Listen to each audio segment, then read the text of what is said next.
उसने मोक्ष के लिए कमर कस लिया। एक बार भी राधा कृष्ण बोला तो उसने मानो मोक्ष के लिए कमर कस लिया। अब एक बार राधा कृष्ण जो बोला तो उसका पतन नहीं हो सकता, वो नरक नहीं जा सकता, क्योंकि भगवान का नाम उसके पास। ये तो बहुत बड़ी बात है, शब्दों में तो छोटी लगी। हाँ, तो इसीलिए तो, पर सबकी रति कहाँ होती है इसीलिए कहा गया है कि भगवान जब कृपा करते हैं तो संत संग देते हैं, क्योंकि संत संग से भगवान के नाम रूप लीला धाम में आसक्ति हो जाती है। बिना सत्संग के नाम जप होगा ही नहीं। तो अगर नाम थोड़ा भी जप लिया तो मंगलमय हो जाएगा, उसका पतन नहीं होगा, वो कभी अधोगति को प्राप्त। नामे भक्ता प्रणश्यति अपिचेत सुदुराचारो भजते माम अनन्य भाग साधुरेव समंतव्य सम्यक व्यवसिता ऐसा। सुदुराचारो माने होता सांगोपांग दुराचार करने वाला, भरपूर दुराचार करने वाला। अपि चेत सुदुराचारो, बहुत भारी पापी आदमी। अब उसको सत्संग मिल गया और उसने सुना कि मैंने तो बहुत पाप किए और पाप कर रहा हूँ, मेरा कल्याण कैसे हो सकता है? एकमात्र भगवान ही है जो हमारा कल्याण कर सकते हैं। तो सम्यक व्यवसिता ऐसा उसने अपनी बुद्धि में बैठा लिया कि मैं नीच हूँ, पापी हूँ, पापाचरण हो रहा है, पर मैं भगवान की शरण में हूँ। अब भगवान ही मेरा उद्धार करेंगे। और कृष्ण कृष्ण कृष्ण कृष्ण राधा राधा राधा, और पाप कर रहा है, वर्तमान में पाप कर रहा है, तो भी उसकी दुर्गति नहीं होगी। भगवान कह रहे उसे साधु मानो, मैं उसको साधु बनाऊंगा। करो सत्य ते साधु समाना। अपिचेत सुदुराचारो भजते माम अनन्य भाग साधुरेव समंतव्य, उसे साधु मानो, क्योंकि अब मैं बनाऊंगा साधु। क्षिप्रम भवति धर्मात्मा, अब मैं उसे शीघ्र धर्मात्मा। और भगवान जिसे साधु बनाना चाहे वह साधु रह कैसे सकता है? तो दुराचारी हो करके भी यदि वो भगवान का आश्रय लेकर नाम जप करता है तो वो नरक नहीं जाएगा।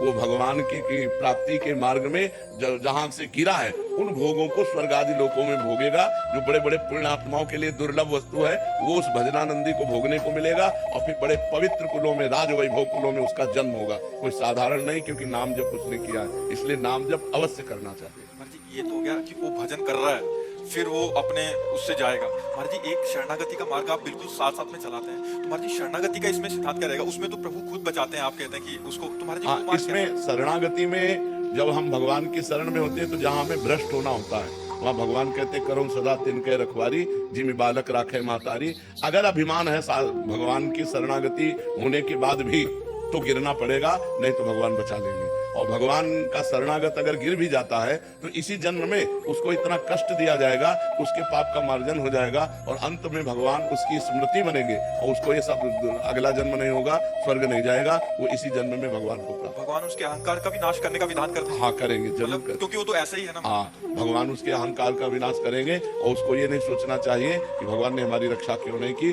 क्योंकि तुम्हारा अहंकार जो है उसका नाश करने के लिए कि तुम कुछ नहीं हो। जब ये समझ में आ जाए मैं कुछ नहीं हूँ और हे नाथ केवल आप, तो भगवान केवल इस संबंध से कल्याण कर देंगे। भगवान ने कहा है मत चित्ता सर्व दुर्गाणी मत प्रसादात तरिष्यति, इसमें साधन नहीं बताया।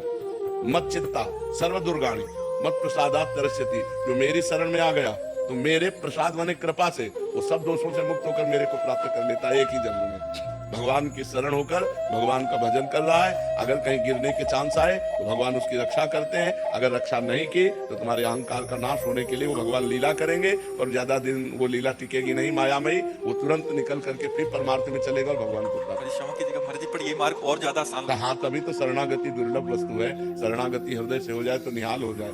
मत चित्ता, भगवान कह रहे मत चित्ता, मत चित्ता, मेरे में चित्त लगाने वाला बस भगवान आप ही मेरे, हमारे में तो कोई ना मैं इंद्रिय विजयी हूँ ना मन विजयी हूँ। हे नाथ आप ही मेरा कल्याण करो, हे पतित पावन प्रभु आप देख लो। ऐसे भक्त का कभी नामे भक्ता प्रणश्यति, ऐसे भक्त का नाश नहीं होता। भगवान कहते मत चित्ता सर्व दुर्गाणि मत प्रसादात करिष्यति, मेरे में चित्त लगाने के कारण सारे दोषों का मैं नाश कर देता हूँ। और मत प्रसादात करिष्यति, मेरी कृपा से वो मुक्ति को प्राप्त हो जाता है। मेरी कृपा से वो एक जन्म में ही भगवत प्राप्त। भगवान सब कुछ कर सकते, कर्तुम अकर्तुम अन्यथा कर्तुम, एक है साधन पक्ष और एक है कृपा पक्ष। तो अब जो भगवान की शरण में कृपा पक्ष से है वो साधन करते हुए भी अगर कहीं लड़खड़ा जाता है तो उसके दोषों को प्रभु मानते ही नहीं है।